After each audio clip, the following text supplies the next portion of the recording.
Live webinar brought to you by Orasure Technologies. Orasure Technologies is a global leader in oil fluid substance abuse testing products. Their assays provide accurate and easy to administer testing methods to help determine the presence or absence of drugs or alcohol in a person's system. Oral fluid-based testing products provide a simplified collection process, costing with no risk of tampering, and greatly reduced risk of adulteration.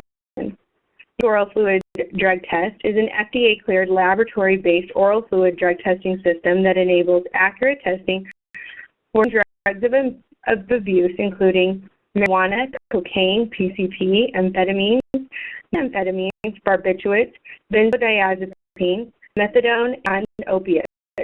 It was the #1 recognized brand name in oral fluid testing in a 2014 National Drug Testing Industry Survey.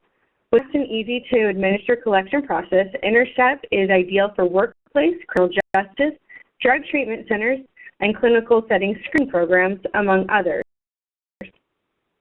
Today's presentation is entitled Understanding the Public Comments Submitted Regarding SAMHSA's proposed guidelines for lab-based oral fluid testing, and will be presented by Bill Current. Bill is the president of the Current Consulting Group, a national consulting firm that specializes in drug testing policy development and helping employers optimize their employee screening programs. He is editor of the online Ultimate Guide to State Drug Testing Laws at statedrugtestinglaws.com. He also publishes the e-newsletter State Drug Testing Laws Monthly. Mitch is the former executive director of the American Council for Drug Education and served as vice president of consulting for a national third-party administrator of drug testing and background screening services. He is author or co-author of 10 books on substance abuse issues, including What Testing.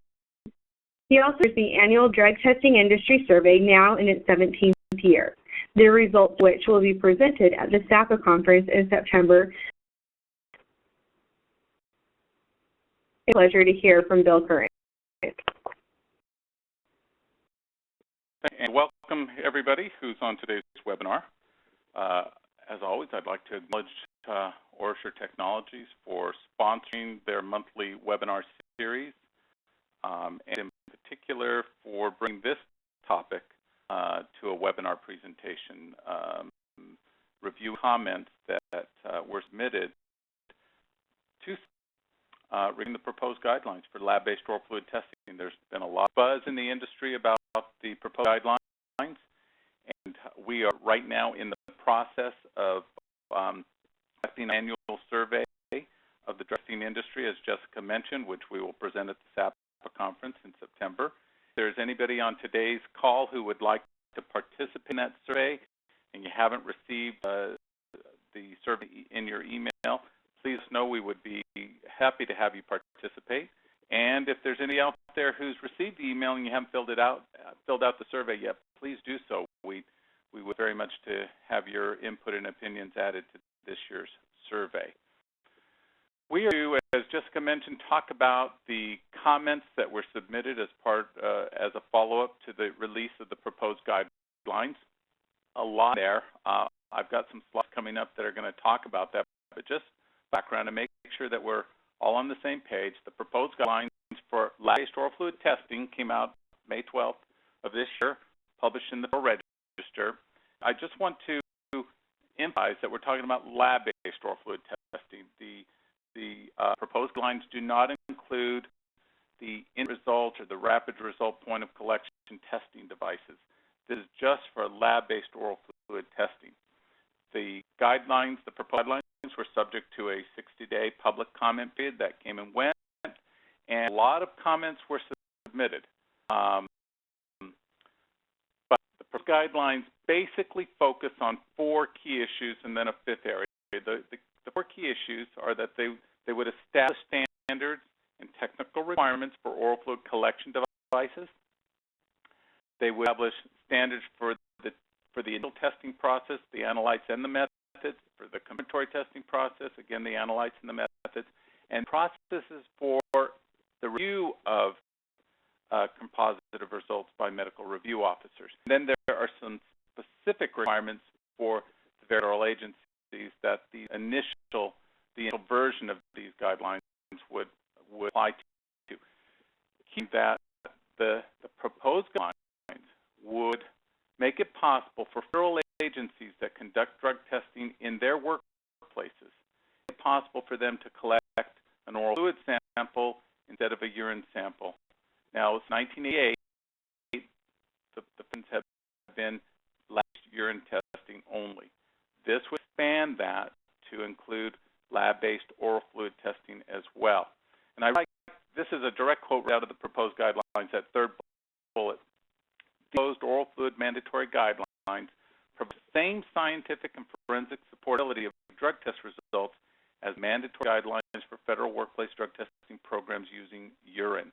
So in other words, as we look into sort of some of the specifics about the comments that were submitted, it's important to know and to recognize the amount of time and effort that went in to putting together the proposed guidelines. I mean, just a myth undertaking. It took years for it to sort of gel them together. And all through that process, as Drug Testing Advisory Board, as DTAB was putting it all together to make their recommendations to SAMHSA and then for the development of the proposed guidelines, the opportunities to comment and to interact thoughts and ideas and suggestions on what those proposed guidelines would look like. And of course, they're out and now we're commenting again. But the time that it took was enormous. And so I think that the federal government deserves some credit for that, because the fact that there were hundreds of comments made, there's more in there than just what we commented on. Okay. And yes, well, it's true that these proposed guidelines would at least initially only apply to federal workplaces. Even the proposed guidelines to the day when federal agencies like the Department of Transportation will allow mandated employers in programs to also have lab-based oral fluid testing as an option to go along with the traditional urine testing requirements. So even though these proposed guidelines would initially only refer to federal drug testing as opposed to federal mandated drug testing of the private sector, is at least on the horizon out there somewhere in which agencies like the Department of Transportation would likely allow the use of lab-based oral fluid testing as well. Some provisions that you see in the proposed guidelines deal with the collection process, particularly emphasis on the fact that every collection can be observed completely from start to finish without concern about matching gender of the collector with the donor, the privacy of the bathroom stall, all of those things that typically are part of a urine testing program. That all is away, and we're really talking about a very simple and a very non-invasive observed collection process. That's spelled out very clearly in the proposed guidelines. So sounds Bill Kern is saying that. I'm really just, and I have been saying it for years, of course, but now I'm really sort of quoting from the proposed guidelines, from the mouth of the government, so to speak. There's a lot in there about split specimen and how to obtain a split specimen. I'm going into that in detail here in a moment. Testing, human and immunoglobulin testing, and whether or not that's in there. And so we're requested on that. We're going to talk about that in detail in terms of the comments that were submitted regarding validity testing, and what happens when an individual is unable to provide an oral fluid sample, the syndrome, so to speak, and then whether or not the individual would be allowed to provide a urine sample at that point. And that's an important topic, obviously, because we're talking about two different windows of detection with oral fluid and urine, and a number of other inherent differences between the two. Okay, so right now in the process, DTAB's in the process of reviewing the comments and determining if anything in the proposed guidelines is going to be dated or changed. There were literally hundreds of different comments submitted. This, of course, SAMHSA, there were about 117 different commenters, and then down into these different categories, starting from the top, the bottom, one law firm, one employer, one 1 non-certified lab. There were 6 TPA/MROs, 7 manufacturers, those would be companies like Orser Technologies, 5 certified laboratories, professional organizations like DASHA, SAP, etc., also chimed in. And then the category of individuals who, quote unquote, can't pee, there are actually quite a number of those people.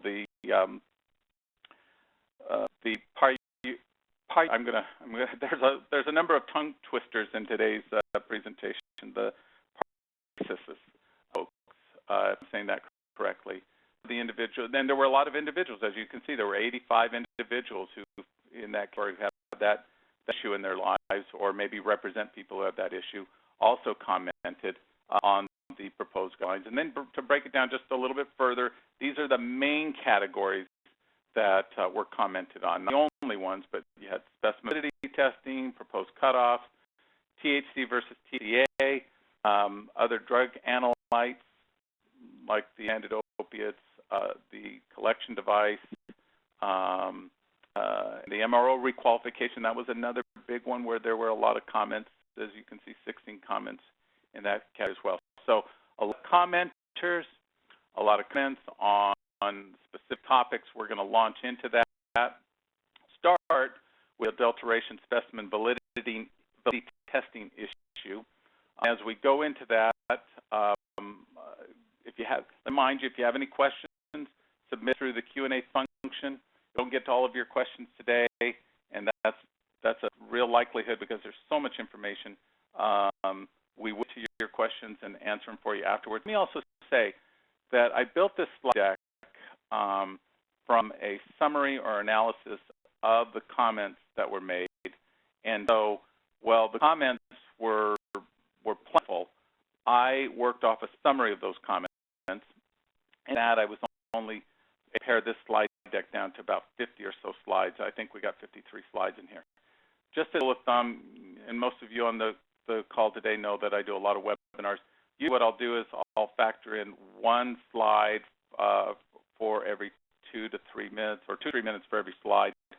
So if you're doing a 1-hour presentation, you can usually get away about anywhere from, say, 30 slides to 34, 30 slides, given the fact that some of them are the intro slides and the outro slides and things of that nature. But I've got it here, and the reason I'm pointing that out before I launch here is because you're going to get these slides. If you want the slides, Jessica's going to be sending out information not only to access on how you can access the recording of today's webinar, but also how you can access the slides themselves. So while the slides don't represent, you know, the entirety of all the comments that were submitted, the highlights are here.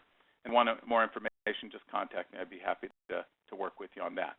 Launch into this first topic. Let me say also, just as a little bit of a disclaimer, these comments require reading. And I hate to put a slide in front of you with a lot of text and then read it to you. But at the same time, I don't want to interpret or run the risk of directly interpreting what somebody said in a comment. So while I jump around quite a bit in the interest of time, I am going to do some reading as well. Okay? So just a disclaimer there. Now, as I launch into the validity testing issue, from the lines, we find that, of course, there are 2 basic types of collection devices. Okay, there's the expectorant device, that is a device that's designed to collect the actual undiluted neat oral fluid sample. There's the second type, which is the absorbent pad. That's an absorbent pad that's inserted into the mouth, and then it absorbs the oral fluid, the saliva in the mouth, and until it has on the pad to provide, you know, a volume that can be tested. The tube will contain a diluent. Okay, that's added to it, and you're going to see in probably the next slide. Well, there is the comment there in the second bullet, something with what SAMHSA said, which is that SAMHSA's recommend that all collection devices maintain the integrity of the specimen during the collection, storage, and transport. But I'm very concerned that there be anything in the device, as you see in the last bullet here, that the device components must not substantially affect the composition of drugs or drug metabolites in the specimen that's collected. Okay. Also, the collection device, requiring the collection device to have volume indicator, that is to be sealable so that there can be no leaking of the container. And the third bullet, the components that ensure pre-analytical drug and drug metabolite stability have to help and be part of how they maintain the integrity of the sample and the testing process. Sort of a lead-in. Then a little bit more, take a few slides to kind of skip over, but essentially what they're saying is there has to be a certain amount of volume collected. A collection device has to have a volume indicator to make sure that you've collected that amount. That's important because it ties the whole issue of validity testing and whether or not you can collect enough sample for the actual test as well as the validity testing. Okay. It says here, SAMHSA is proposing that all specimens be tested either albumin or immunoglobulin to identify invalid specimens, and that's where the rub comes in with some of the commenters, whether or not there would be enough volume of saliva to do the test as well as the actual test itself. Generally, most people were in favor of some sort of validity testing, but there were differences in terms of, to what that was necessary, and then what other safeguards were already sort of inherently in place with oral fluid testing that would negate the necessity to do the testing for albumin or immunoglobulin. So here I'm going to quote First Advantage. I'm quoting my first one. First Advantage would therefore prefer that the immunoglobulin be required as a validity test rather than albumin, since the general availability of albumin is much greater than human immunoglobulin. Okay, so one comment from one company, and that's kind of what you're going to see throughout this presentation. Opposition said two key points. One, the fact that all collections are fully observable and that a specific volume has to be collected and that there has to be a volume indicator to ensure that volume has been, in fact, collected. Or commented that all sample collections are directly observed by a collector and that the oral fluid collection devices require to have a sample adequacy indicator, which is also observed during the collection process. Forscher believes this negates the need for an additional laboratory test that will increase the cost of oral fluid testing and weight fluid sample that could be utilized for the additional drug test being required in these guidelines for those split specimen secondary or confirmatory retesting. Thermo Fisher said, like urine samples, the volume collected for oral fluid specimens is limited. We need to have a sufficient sample volume to meet the department's requirements for testing additional analytes in the initial screen and confirmation. And I those two because they're sort of indicative of what I saw as I read through the comments on that particular part. Now, say that I put this together from assignments, I have the actual comments as well.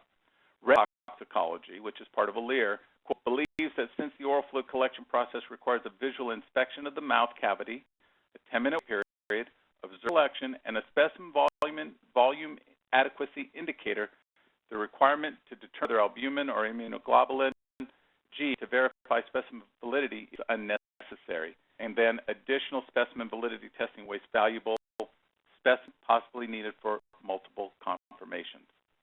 So, seem to be where the majority of the comments were with those last three that I read to you. And validity testing is an important issue, obviously, before we launch into split specimen, because connection between what we do with urine testing, what we do or we will do in the future with oral fluid testing. And let me make this point also, which is that whenever these proposed guidelines, it becomes the final guidelines. They become the standard, the practice standard for lab-based oral fluid testing going forward.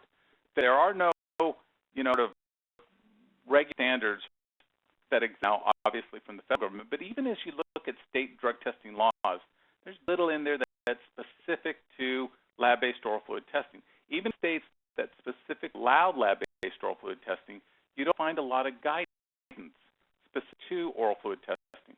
What you find are references to or deferring to guidelines. Say DOT, it'll say SAMHSA, it'll say Part 40 or something like Once you follow that trail to the end, there is nothing, or hasn't been anything up to this point.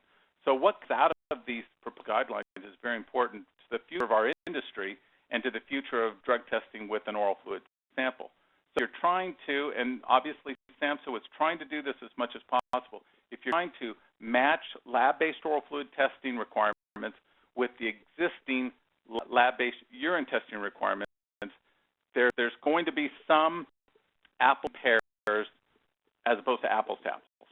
And so validity testing may be one of those. Split specimen is definitely another one where we're talking about apples and pears. There's still a way to accomplish the spirit of a split specimen without doing it exactly the way that you would with, in exactly the same way, I should say, with testing. So the department recommended that a specimen be collected either from two specimens collected simultaneously or serially, one right after the other, with two separate collection devices, or two, collect with a collection device that subdivides the specimen into two separate collection tubes. So in other words, being flexible on this issue. They recognize the inherent difference between an oral fluid sample and a urine sample. So they were proposing that we either, collect two specimens simultaneously or serially, or a device, the collection device, be able to subdivide the specimen into two separate collection tubes. Now, notice it says there in quotation marks, if serially, collection of the specimen must begin 2 minutes after the completion of the first collection. I doubt, because you're going to see some comments on that coming up, some people who objected to that. The department believes this allows sufficient time for the collector to begin the second specimen collection in a timed manner. Now, American College of Occupational Environmental Medicine recommends that the final rule only allow true split testing, to allow collection systems that work only with sequential testing, so serial of the specimens, one right after the other. Can-Am, which of course is the Canadian drug testing third-party administrator, believes that two specimens collected simultaneously using a single collection device that directs the oral fluid into two separate collection tubes is monitored by Can-Am, as well as they out the Canadian model for providing a safe workplace alcohol and drug guidelines and work rules, that it would be more consistent with what already in existence in terms of best practice standards in Canada. Dacia and SAPA weighed in on a lot of these issues. Dacia, quote, does not believe that serial collection of specimens with the second specimen collected within 2 minutes of the first specimen constitutes a split specimen, or should be allowed. So objects to the serial collection issue. Or, on the other hand, supports the guidelines to allow for both simultaneous and serial collection of two oral fluid samples. Quest supports simultaneous or serial collection using two different collection devices is acceptable. Note, so just to continue with Quest's comment, if a serial collection is performed, it should be no more than a 2-minute interval between the end of the first collection and the start of the second. SAPA weighed in with a position a little bit different than Dacia. SAPA believes that serial or simultaneous collection using two collection devices constitutes a split specimen in the spirit of the Omnibus Act from 1991. So the jury split on that.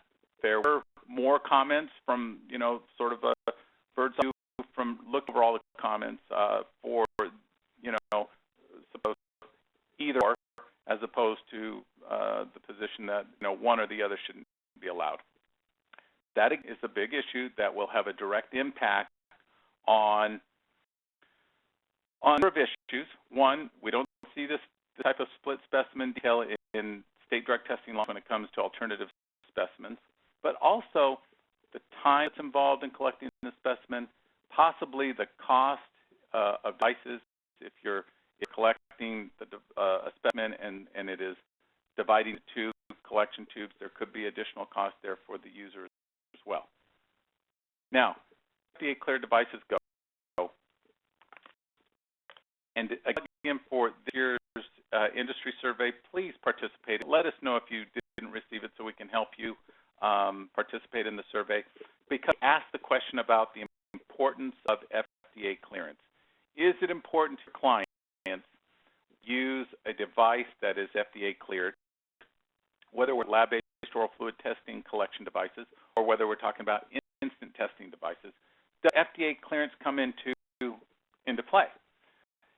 If the guidelines go through in any ways as currently written, cleared collection devices would be required. That would then fall in line with some number of states actually that require the use of FDA cleared devices. So forward, these guidelines will establish sort of, again, a best practice for issues using FDA cleared collection devices. In that currently are silent on that issue in their drug testing laws, it then establish a standard that currently doesn't exist. Be in line with a number of states that currently require the use of FDA cleared devices, at least for the collection devices, at least for point of collection testing, certainly. But going forward, it would apply to the oral collection devices that are used for lab-based testing. They support having HHS publish a list of FDA oral fluid collection devices, like what you see from NHTSA, from National Highway Traffic Safety Administration, with the clean products list for alcohol testing devices. It would be like that, where there would be a federally published list of FDA-cleared oral fluid collection devices. DASHA supports having that list published. OraSure supports published list and recommends this not be limited to the collection device. It include the FDA-cleared system consisting of the collection device and the amino acid screens, as further in the proposed guidelines. A little bit more in a second.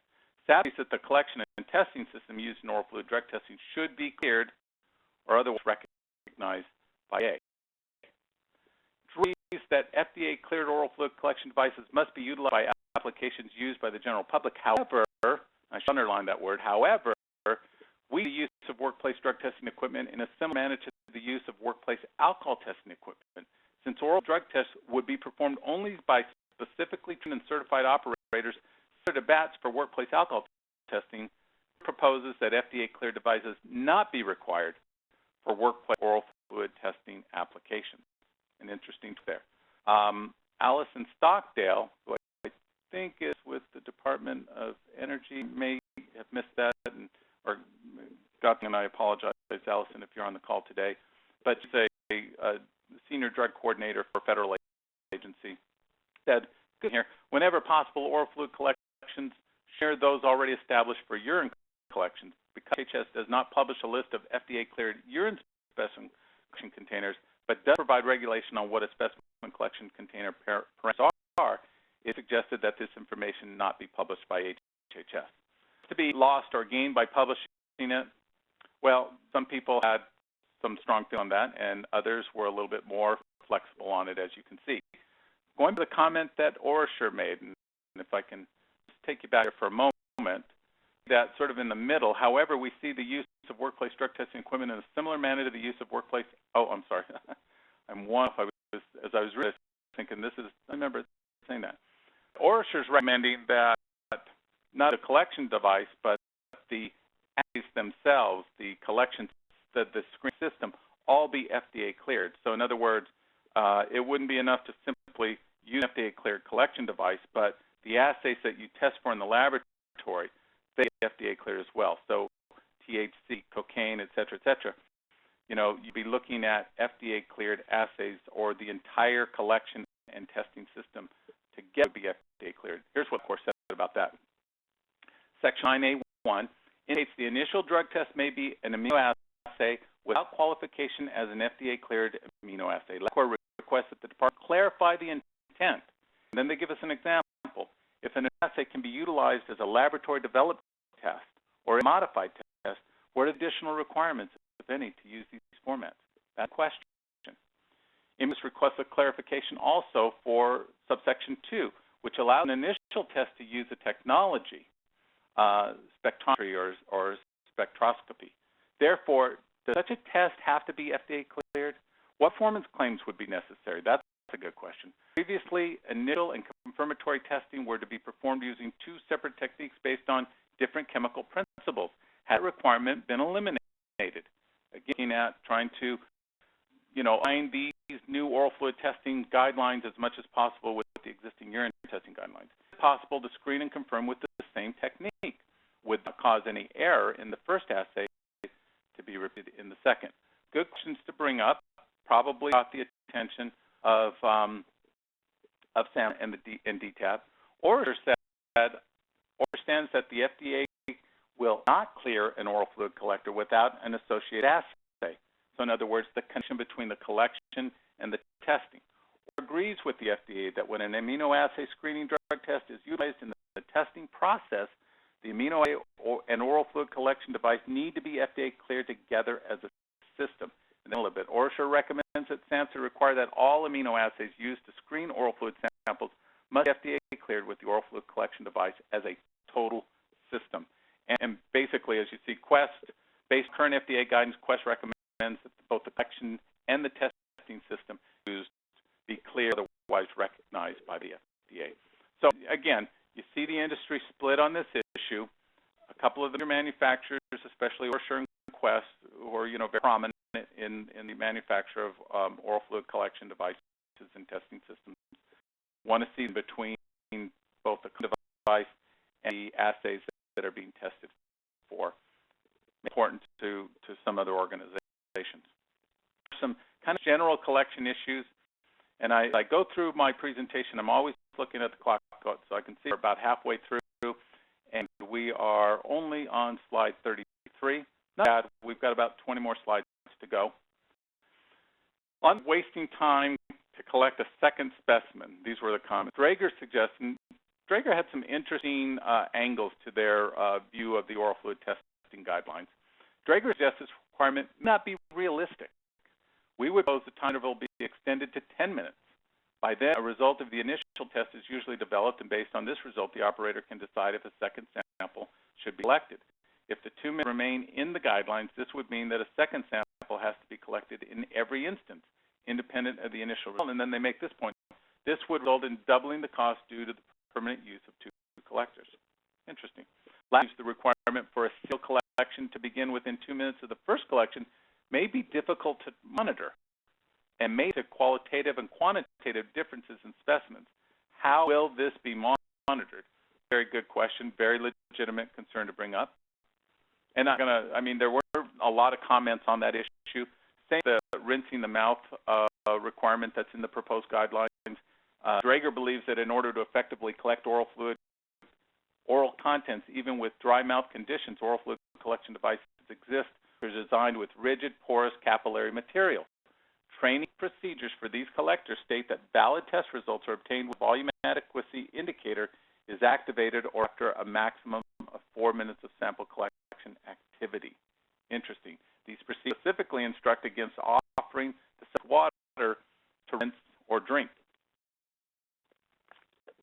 Take a drink.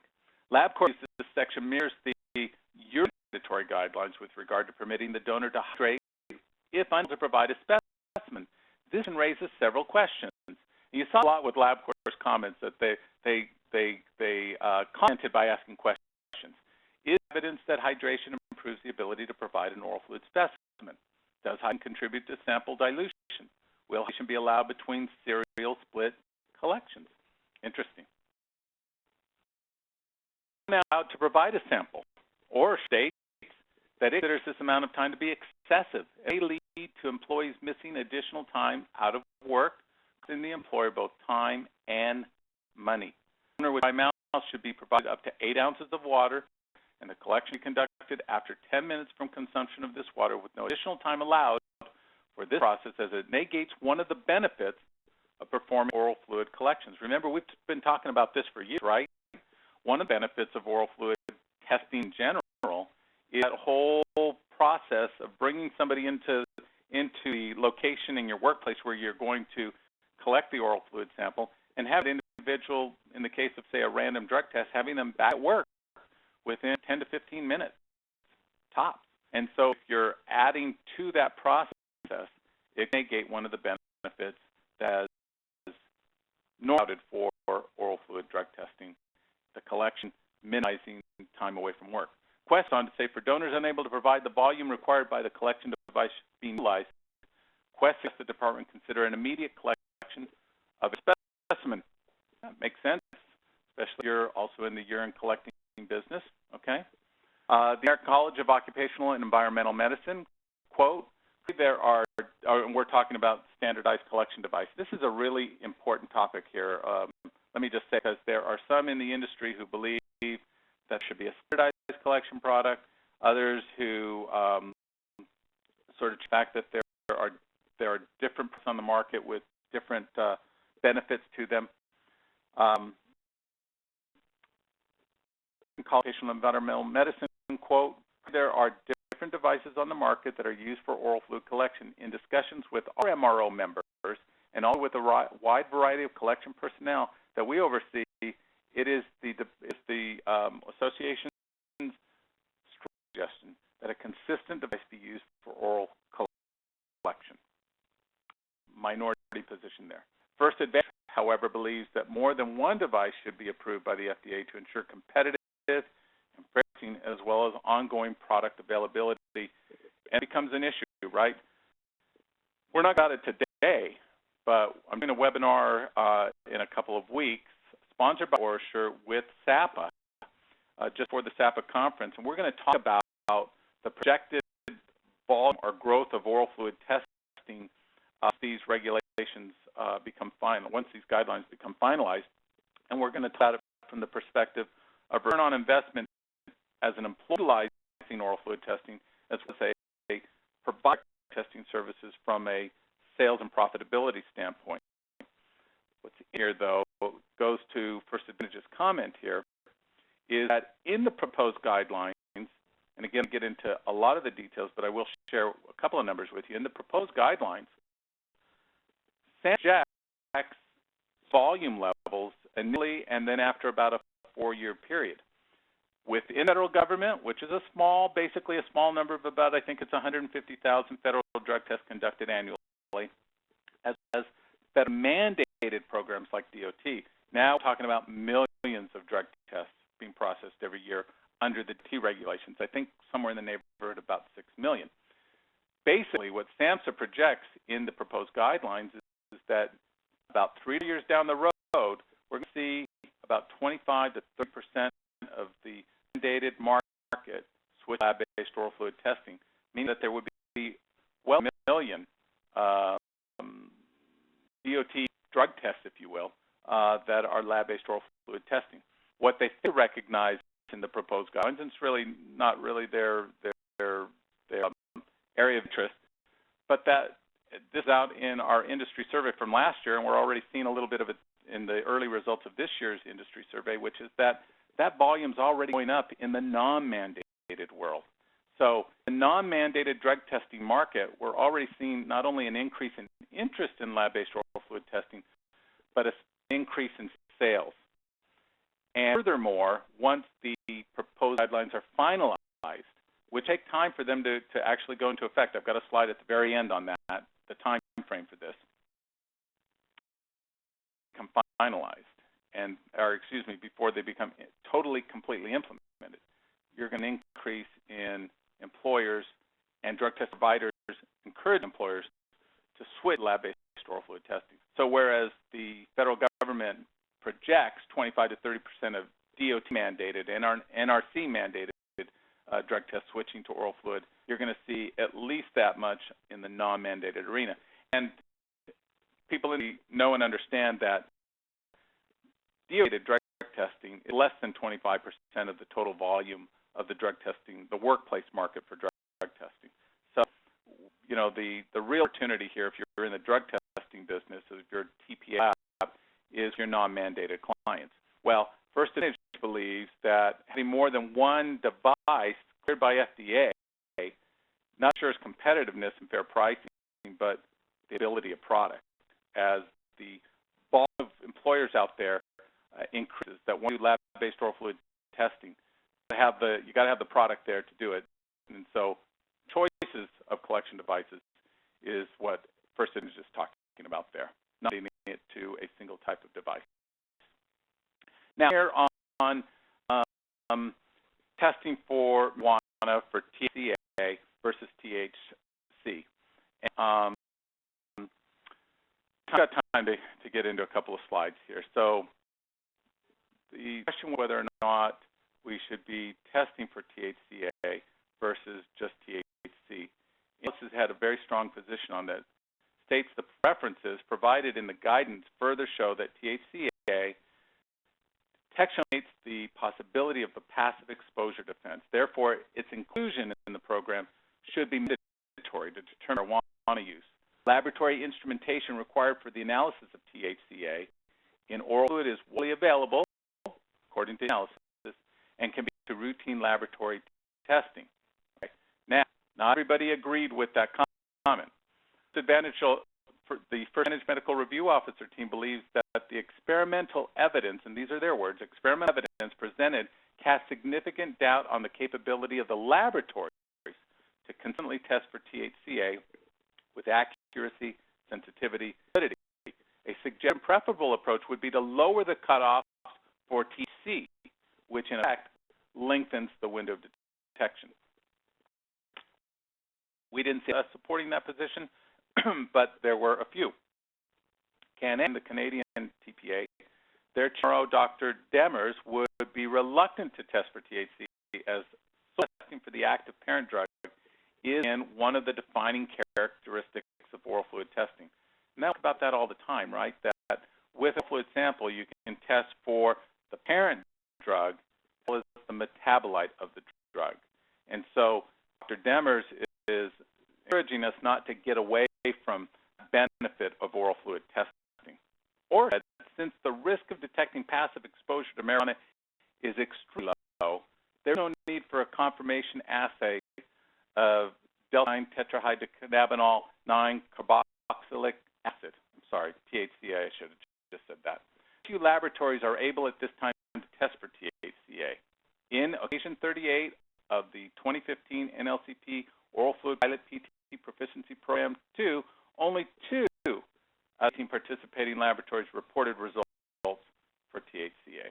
So the concern is there are just not enough laboratories that can really do this, and so if you require it, you're going to be limiting the available laboratories that can do this type of testing, or that are to the industry and to the marketplace for this type of testing. Thermo Fisher recommends not including THCA testing for following reasons. The majority of the time, THCA exists in combination with THC. No significant THC positives were reported for samples containing THC alone. So for the THC alone to be detected as a positive in the immunoassay, the levels must be at least and then greater than equal to on oral fluid sample volume is limited and should not be wasted for unnecessary tests, which we saw that in their earlier comment about validity testing. Lab tests, though, with to the inclusion of THC, while LabCorp believes it adds value by expanding detection windows and assists interpretation of results, we agree with the department's concern regarding challenges for laboratories in accurately and reliably detecting the metabolite in low picogram concentrations. Additional requirements for more sophisticated and expensive instrumentation may be a barrier limiting the number of laboratories that can perform the testing, and of course that's exactly what ORSHA was saying in their comment. The idea that we will to test for THC and whether we need to test for THCA and is there added cost involved? Does it limit the access to laboratories that have that capability? Is there the requirement for some laboratories to go out and make a significant investment in new equipment to be able to do that if it becomes a requirement? On the THC issue itself, Immunalysis believes the recommended cutoff is appropriate. In fact, any revision should be upward rather than lower. Published literature utilizes collection devices with poor extraction efficiency for THC, less than 50%. So higher cutoff concentrations would be more appropriate to account for recovery. LabCorp believes that the current proposed cutoffs are appropriate for this purpose. 4 milliliter initial test cutoff has gained fairly widespread use It's unclear from the cited studies whether there is data that specifically demonstrate a meaningful difference in detectability in specimens screened at 3 versus 4 nanograms per milliliter. Believe increased THC initial and confirmation cutoff levels in addition to the inclusion of THC COH to minimize claims of passive exposure is justified. Everybody agreed? The American College of Occupational Environment Medicine recommends the cutoff and confirmation concentration levels for THC detection in oral fluid be dropped to 2 grams per milliliter for the initial test and 1 nanogram per milliliter for the confirmation test. Can in favor of reducing the cutoff concentration for delta-9 THC to extend the window of detection. So the lower initial test cutoff in the proposed 4 recommends initial screening cutoff of 3 and a confirmation of 1.5. Draeger proposes that the oral fluid mandatory guidelines initial cutoff test cutoff be put in an acceptable range format rather than a single value. Very interesting, right there, as you see a little bit further down, 3 to 5 nanograms, which would include a 5 nanogram cutoff to extend the detection window and to increase the number of specimens that are identified as containing THC.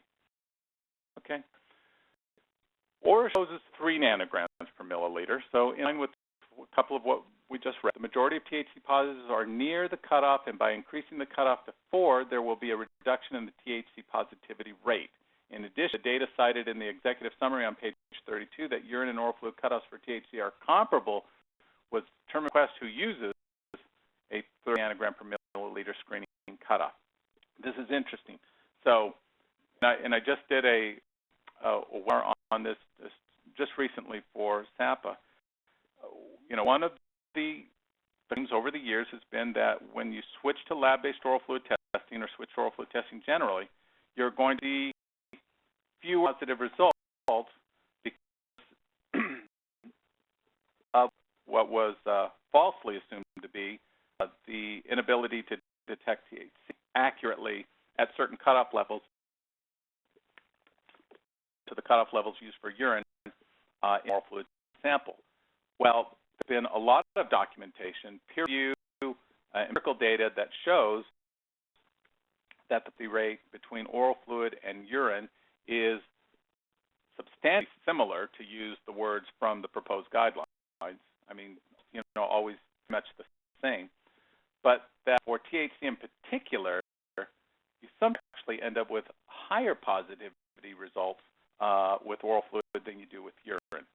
And what OraSure is proposing here is that instead of 4, it be 3, which would be aligned with the levels commonly used by Quest, or that was reflective in the data that was used as part of the executive summary from DTAP.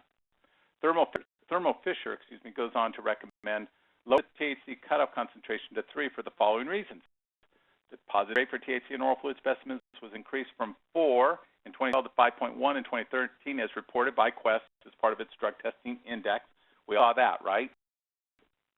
This positivity rate is partially attributed to the cutoff of 3 nanograms per milliliter, as Ora pointed out, which is the cutoff level that Quest uses. Quest introduced the new oral fluid assay with cutoff at 3 using hair collection device in 2011. So it was after some period of time that the lower cutoff level resulted. We saw the end result, which was the increase in positivity rates and the window of detection becoming longer. So that's where the major manufacturers, OraSure, Thermo Fisher, Quest, are on that issue. Now, I'm going to switch gears because we're getting real close to the end here, and I apologize. I knew this was going to happen. So I see some questions sitting in the inbox there. So let me rush through these real quick there. There was, and I think I only used one slide on this, on the expanded opiates issue. So what SAMHSA is proposing as part of the proposed guidelines is that the testing requirements also include in the panel hydromorphone and oxymorphone, as well as hydrocodone and oxycodone. So, as you see there with LabCorp, understands the expansion of the test panel to include additional opiates is consistent with the guidelines. However, in our experience, in LabCorp's experience, the incidence of hydromorphone and oxymorphone is extremely low in oral fluid. The metabolites of hydrocodone and oxycodone are much more prevalent and should be considered for inclusion in the current proposed compounds. The American College of Occupational medicine is in strong support of the inclusion of oxycodone and hydrocodone and its metabolites. First Advantage believes that the additions to the opiate panel are most appropriate. The Safety Council is very pleased that hydrocodone, hydromorphone, oxycodone, and oxymorphone are included in the proposed guidelines, and SAMHSA supports the testing for these proposed new analytes. So, such widespread support for testing for hydromorphone and oxymorphone, as well as hydrocodone and oxycodone. Not on that issue. Where we saw a lot of disagreement was on the whole MRO recertification, requalification issue. What MRO should be required to requalify specifically with oral fluid training, and then how to be accomplished, whether through annual continuing education credits, amount of time that would be required, what interval would be required, et cetera, et cetera. I basically just sort of came to post real quickly here. Again, I'm running out of time, but just real quickly, First Advantage is strongly opposed to inserting federal requirements for medical review officer continuing education units. SAPA supports the proposed MRO requalification training and examination requirements every 5 years, registered by SAMHSA, approved MRO certification organization. However, SAPA does not believe that the CEUs need to be specified or required as part of the ongoing MRO qualification standards. It does not support requiring recertification CEUs within the oral fluid mandatory guidelines. So a little bit of agreement, and they've approached it differently, as you can see, between SAP and DESHA on that particular issue. And that's a repeat of First Advantage on that slide there. Okay. Any more issues that we could have gotten into today? So many more comments and issues that we could have probably done a lot more time on. That if you have any questions about any particular topics or what the comments were for them, a lot of reading. Maybe you didn't take the time to do the reading yourself. That's okay. I'd be happy to answer those questions for you. But I want to conclude by taking you through a bit of the timeline that we can look forward to over the next couple of years. And this is from a recent DTAB meeting, which I know I attended over the phone, and I'm sure many others did as well. And this is probably, one of the most common questions asked is, when can we expect to see these guidelines in their final form? Well, the detail of the comments is a 90-day period taking us through mid-late October. Okay. They're mid-October. So, that's probably at far end it's mid-October. So we may see that. The proposed guidelines came out May 12th. There was a 60-day comment period that took us to July 12th. Then August to September, September to October. As I did the recent conference, as I listened in on it, there was just so much that they covered, and that's just in the 90-minute, point that was open to the public. They just covered in terms of saying this is what we're up against. They basically just did that, with this, and this. So it's conceivable that this would take at least, for the comments, at least till, mid-October. So the review process is another 30 days, probably beginning at the end of October.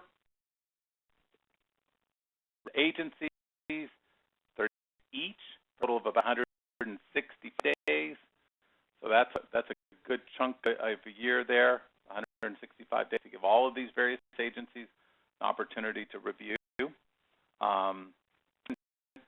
publish the proposed final guidelines, I shouldn't say proposed, the final guidelines, estimated somewhere April timeframe of next year.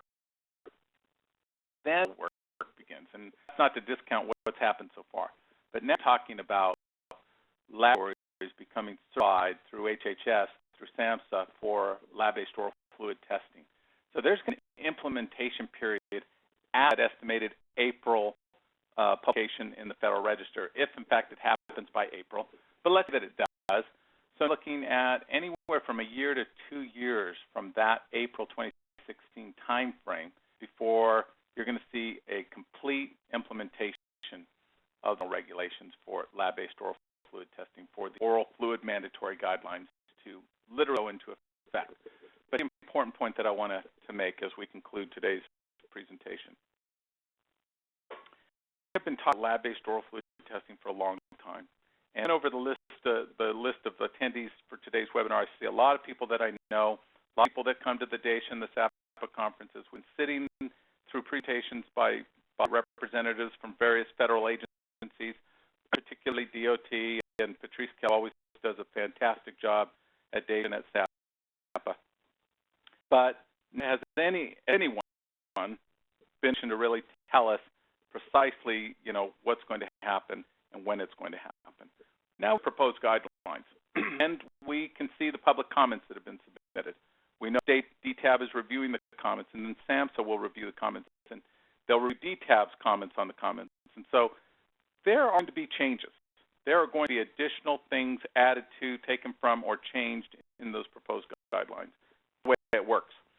But here's the two main takeaways. One is that the horse barn, so to speak. The train has left the station. This is happening. It's as if they're going to go through all of this process, and one of the options that lies ahead is to scrap the whole thing. At this point, I think we're, all systems are go in a forward direction. That's going to take time for that to happen. So the DOT, lab-based oral fluid testing, probably doesn't begin until sometime after that. So before we see the Department of Transportation allowing lab-based oral fluid testing, maybe a period of time beyond 12 to 24 months from the implementation of the actual implementation of the final guidelines. That's okay. As I said, DOT represents less 25% of all workplace drug testing, and another 75 to 80, maybe even 85% of the market now. And again, it depends on who you're talking to. It's one of the questions, incidentally, that we include in our industry survey. That, say 75% to be conservative, of all drug tests that come from the workplace market that are non-mandated, that's the real market for fluid testing. If you're an employer, you're interested in this because of all the advantages and pluses you hear about it, but also interested because now you can see the federal government is in the process of finalizing these guidelines, making it legal within the federal workplace drug testing and we'll see federal agencies like DOT and NRC, et cetera, allow lab-based oral fluid testing as well. But in the non-mandated world of drug testing, it's already happening. We're already seeing more and more providers of drug testing be proactive in terms of telling clients and their prospective clients about lab-based oral fluid testing and giving them that option, or saving an account that they were to lose because the client or possibly was able to go to another provider to get options like lab-based oral fluid testing. So what does that mean in terms of these proposed guidelines and the comments that were made? Well, we have a very good view of what these proposed guidelines will somewhat look like when they're finalized. More changes to come, right? But somewhat what they're going to look like. And as I said earlier, the majority of states are silent on the procedural requirements for lab-based oral fluid testing. So these proposed guidelines will establish a gold standard for lab-based oral fluid testing that will not only affect federal places and federal mandated programs, but will become standard by which lab-based oral fluid testing is conducted in a non-mandated world. So even though we may be two and a half years off before these become finalized, probably not that long,